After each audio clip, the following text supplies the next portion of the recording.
بادشاہ نے کہا کہ اب کیا کیا جائے؟ کہا کہ مجھے زمین کے خزانوں پر مقرر کر دیجیے۔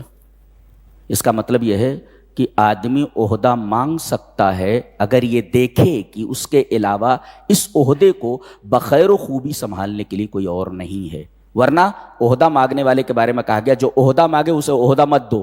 تو مانگتے پھر رہے ہیں سب، جن کے بارے میں کہا کہ ان کو عہدہ دینا ہی نہیں، عہدہ مانگ رہے ان کو دے رہے لوگ، لیکن یہ پتہ چلے کہ اس کے علاوہ کوئی اور عہدہ اس عہدے کو نہیں سنبھال سکتا، اسے ووٹ دے دو۔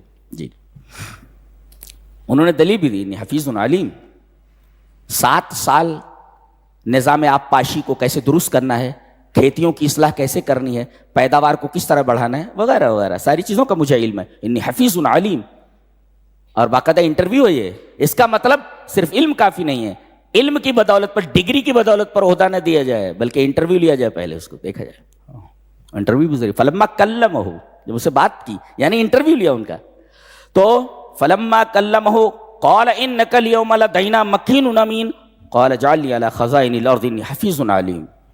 جی، اور دوسرے یہ کہ اگر آپ کسی غیر مسلم حکومت میں بھی رہ رہے ہوں تو آپ جہاں ہیں وہاں حکومت کو فائدہ پہنچائیں، اپنے ملک کو فائدہ پہنچائیں، اپنی سوسائٹی کو فائدہ پہنچائیں، اپنے لوگوں کو فائدہ پہنچائیں، غیروں کو فائدہ پہنچائیں۔ جی جی جی جی۔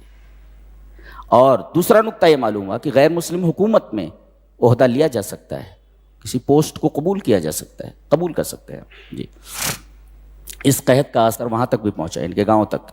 جن بھائیوں نے ان کے کنویں میں ڈالا تھا اور یہ سمجھ گئے تھے کہ مرا گیا ہوگا، ان کو کیا معلوم، جس کو ہم نے زمین کی پستی میں ڈال دیا وہ آسمان کی بلندیوں کو چھو رہا ہے۔ ان کے خواب و خیال میں بھی نہیں رہا ہوگا کہ جس کو ہم نے زمین کے اندر ڈال دیا تھا، پستی میں ڈال دیا تھا، وہ اتنی بلندی پر پہنچ گیا ہے۔ پتہ یہ چلا کہ انسان کسی کو اگر پستی میں ڈالنا چاہے کہ میں اسے پست کر دوں، اور اللہ اسے عزت دینا چاہے تو پستی سے اٹھا کر اللہ اسے عزت کے مقام پر بٹھا دیتا ہے۔ وہ تو عز من تشاء وہ تو ذل من تشاء کا مطلب یہی ہے۔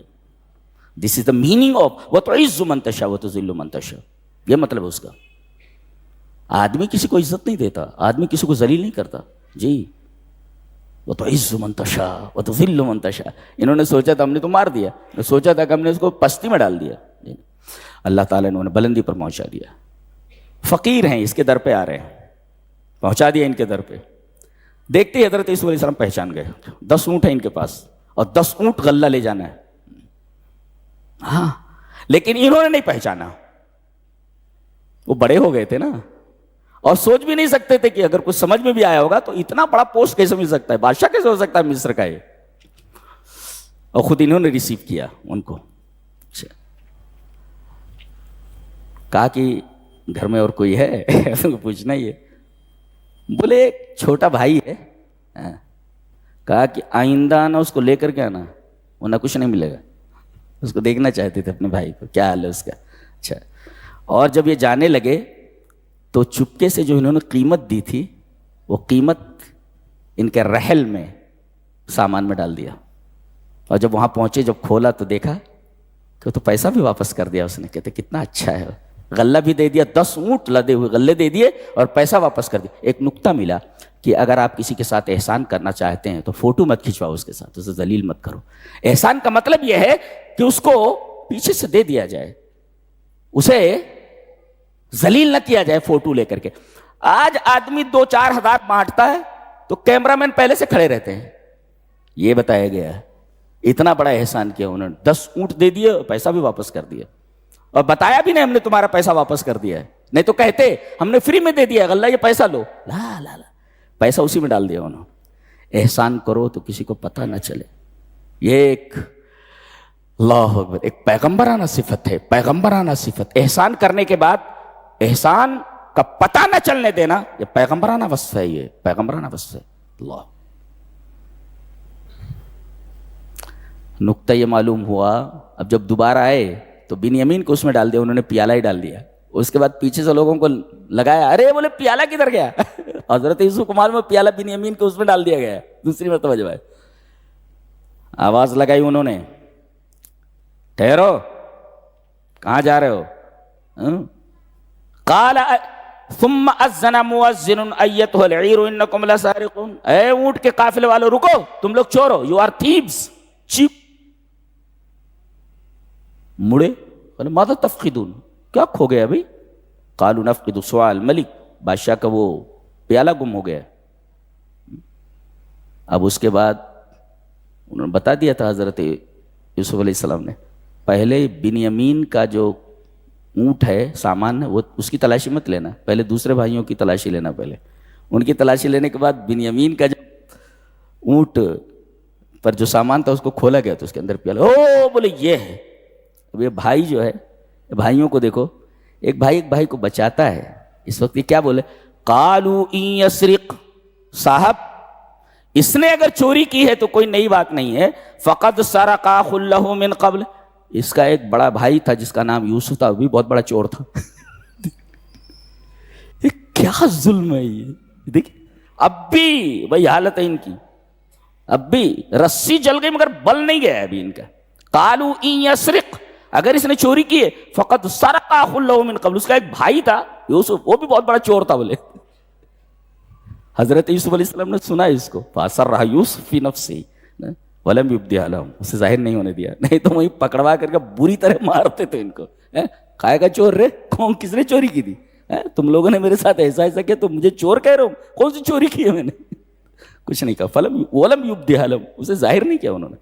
اس کو کہتے ہیں پیغمبرانہ بس، پیغمبرانہ بس بولتے ہیں اس کو۔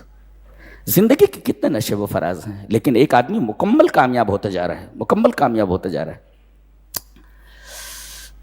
نقطہ یہ ملا کہ کسی اچھی چیز کے لیے ہیلا کرنا جائز ہے، اس لیے کہ بنیامین کو روکنا ہے، ہیلا کریے گا۔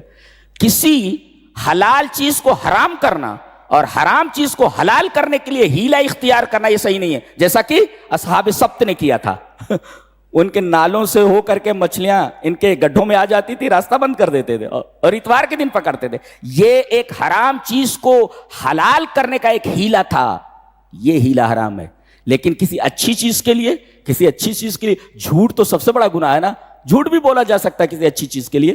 نبی کریم صلی اللہ علیہ وسلم فرمایا 3 جگہ جھوٹ بولنا جائز ہے۔ ایک تو 2 بھائیوں کے درمیان اصلاح کرنا، لیصلح بین الناس، ایک بھائی دوسرے بھائی سے منہ پھلائے ہوئے جھوٹ بول دے، ارے سنا ہے آپ کی بڑی تعریف کر رہا، ارے کچھ تعریف وارف نہیں کر رہا تھا، یہ اسے کہہ رہا ہے بڑی، او فلاں آدمی کو بات کرتے ہو سنا، ارے بڑی تعریف کر رہا تھا آپ کی، تو جھوٹ بول کر کے آپس میں اصلاح کر دینا، صلح میں صفائی کر دینا، یہ اس کی اجازت ہے۔ اور دوسرے جنگ میں اگر آپ کو داہنے جانا ہے تو آپ بتائیے بائیں جا رہے ہیں تاکہ دشمن کو خبر نہ ہو، جھوٹ بول سکتے ہیں۔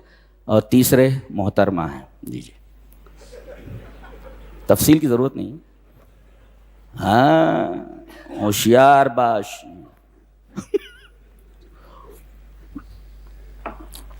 جی تو یہ ہے حضرت، نقطہ یہ ملا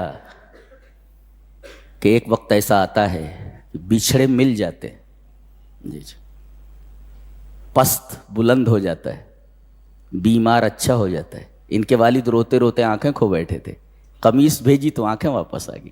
جی بچھڑے مل جاتے ہیں، بیمار اچھے ہو جاتے ہیں، جی ذلت دینے والے ذلیل ہو جاتے ہیں، اور جس کو ذلت دینے کی کوشش کی گئی اللہ انہیں عزت کے مقام پر بٹھا دیتا ہے۔ شرط یہ انہ من یتقی ویصبر، 2 چیزیں انہوں نے کہی، 2 چیزیں میرے پاس ہیں خالی۔ حضرت یوسف علیہ السلام نے بتایا کہ کون سی چیز ایسی ہے جس کی وجہ سے اللہ نے یہ سب میرے ساتھ کیا، انہ من یتقی ویصبر، ایک تو تقوی، دوسرے صبر، یہ 2 چیزیں۔